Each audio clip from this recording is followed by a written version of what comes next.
We have been living alongside the Kavango, Kwando, Linyanti, Chobe and Zambezi rivers for many generations. The rivers are our source of life. For centuries, they have provided us with food, water, and shelter. We are the river people. We once were rich because the animals, the birds, the reeds, and the fish were plentiful. We were a proud people. We believed that our ancestors had led us to a paradise that would provide us with riches till the end of time.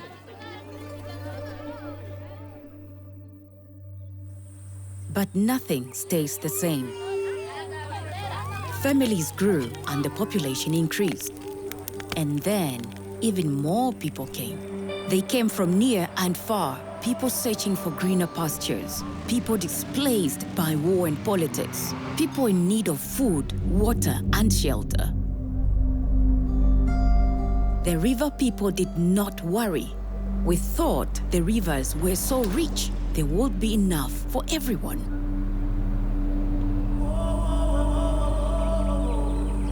Then came the dealers. The dealers are greedy people who do not live along the rivers, but they come anyway to take our fish. They come with boats, bakkies, money, and illegal nets. The dealers pay some river people to poach fish for them.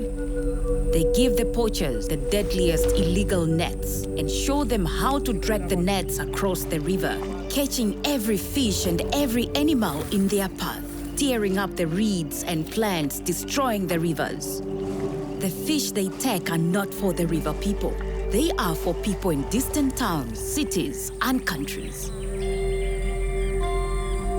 When there are no more fish to be caught, the dealers will find poachers somewhere else to make their money.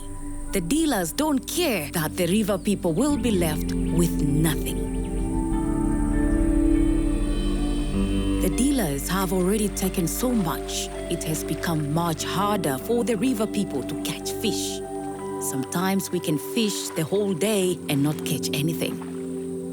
Legal nets are hard to get and expensive, so river people still use illegal nets to catch whatever they can. The government and the scientists try and convince the river people that overfishing will destroy the rivers. But some river people can't think about tomorrow. They think only about their families that are hungry today.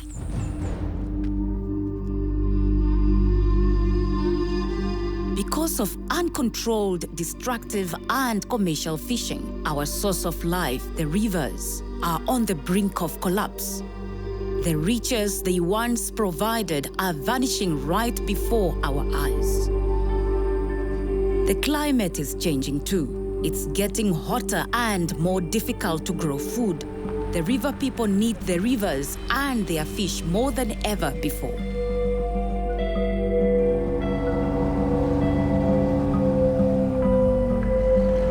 Hello. It's a problem. You cannot go faster, closer to them now. They will run into in their village. Our government, ministries, scientists, conservationists, ecologists, and environmentalists want to save our rivers, but they can only provide the support. As it always was, and as it will be in the end, only the river people can save our rivers. The rivers are too precious, too valuable, and too much a part of our lives to just let them die. We must work together and make a plan to save the fish, because without the fish, the rivers will die, and then we will no longer be the river people.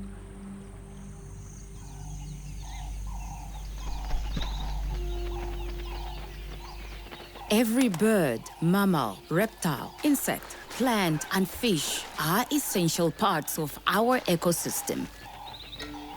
National parks were created to protect our wild animals. We created conservancies so that our people could benefit from the wildlife and find sustainable ways of coexisting with nature. Tourists travel from all over the world to visit our reserves and learn about our history and culture. Hunters pay a lot of money to hunt in our reserves. Our fish are wild animals too, just like the elephants, buffaloes, and antelope. They also need a natural, clean, rich, safe environment to thrive. What if we created reserves on our rivers for our fish? What if there were parts of our rivers where fish were free to breed and live, where they were safe from destructive fishing? What if the river people themselves made the rules and controlled and managed these reserves so that they were the ones that benefited? The idea has been tried and it works. Years ago, the Sikunga Channel on the Zambezi River was a popular destination for tourists and recreational fishers. But poachers stripped the river of her fish. They used so many illegal nets, the fish became so few, the tourists stopped visiting. The loss of income affected the people of Sikunga the most. Further down the river, the Kasaya Channel that connects the Chobe and Zambezi rivers was also stripped of her fish. The river people of Sikunga and Impalila decided it was time to restore their rivers.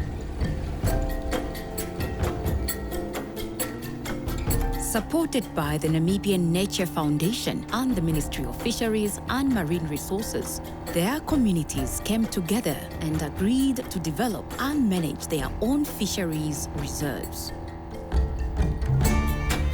In 2015, the river people of Sikunga and Impalila created Namibia's first riverine fisheries reserves.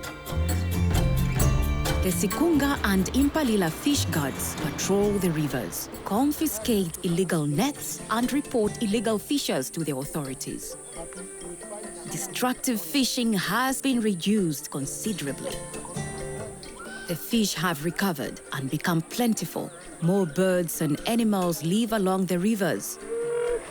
The communities work together with the lodges and attract more tourists to the rivers, and the river people benefit directly from the tourism. River people outside of the reserves also benefit because some fish move out of the rich reserves and replenish stocks up and down the river. Their rivers are rich once again. As it was in the time of our ancestors, the river people of Sikunga and Impalila can go to the river and expect to catch fish. Bless our food so that it can be delicious to us. We ask thee in the name of Jesus. Amen. To start a reserve, you must find men and women with vision. River people who understand how important it is to manage our wild resources effectively. It requires river people with strong links to their communities and strong leadership qualities. Each community have their own challenges. Each reserve requires a unique plan to make it sustainable.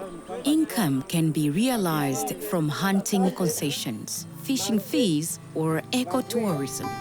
It costs money to train and pay fish guards and fish monitors who will patrol the rivers, protect the resources, and educate the river people. We are not alone. The Namibian Nature Foundation helps communities to develop the plans and manage the processes. The work is complex. It takes time and requires absolute dedication to the conservation of our rivers. It's not an easy task, but it can be done. Along our rivers, there are already 20 fisheries reserves gazetted, with many more to come. Soon, more than 150 kilometers of Namibia's rivers will be protected. Fish reserves do restore the fish stocks, ensuring that in the future, there will always be healthy food available for the river people. My name is Broby. Fish reserves can maintain our livelihoods, connect us to our land and our roots, restore our traditions, and preserve our cultural and spiritual heritage so that we can honor our ancestors for bringing us here and blessing us with the riches of nature. If we come together, support each other, educate each other, share our challenges and work hard together, a network of fisheries reserves along our rivers can flourish. When we know that our fish are safe, when we know that our rivers are protected and that we can provide our children and our children's children with food, water, and shelter, then we can, with pride, call ourselves the river people.